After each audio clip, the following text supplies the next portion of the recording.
Congress spokesperson Shobha Oza, speaking to NNIS, said that the voting trends in Haryana and Maharashtra showed that there was a clear anti-incumbency vote that was cast by people. Trends in Maharashtra and assembly polls show that the Congress has a long way to go. Regional parties in both states have shown their power to push the Grand Old Party down. INLD in Haryana was seen taking a clear lead over Congress, while Shiv Sena was seen trailing behind BJP in Maharashtra but ahead of the Congress. The Congress rule is likely to be restricted to a handful of states such as Karnataka, Himachal Pradesh, Uttarakhand, Jammu and Kashmir, Kerala, and the northeast states like Assam. See, there is a clear-cut anti-incumbency vote which has been casted in Haryana and Maharashtra, where Congress had a government of 10 years and 15 years respectively. And we respect the verdict and accept the verdict of the people. But at the same time, if we compare the results with the results of the Lok Sabha, the BJP has not made much of a difference. In fact, the BJP has slattered down.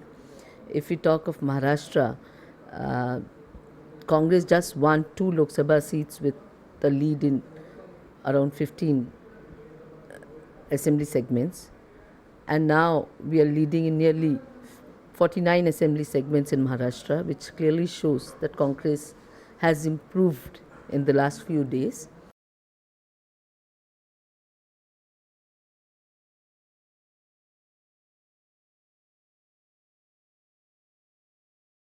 As far as Haryana is concerned, we just won 1 Lok Sabha seat, whereas BJP won 7 Lok Sabha seats with lead in around 52 assembly segments.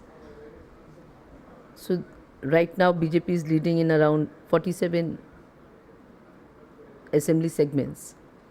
So this clearly shows that BJP has slided down, because BJP at present is at its best, and despite this fact, despite the fact that PM Modi had made 38 meetings, which is for the first time in the history of India that any Prime Minister has made so many or addressed so many rallies in assembly elections. Despite that fact, if they did not get a clear majority or absolute majority, which he kept on appealing to the people of Maharashtra, this is definitely a moral defeat for them. Powered by NNIS.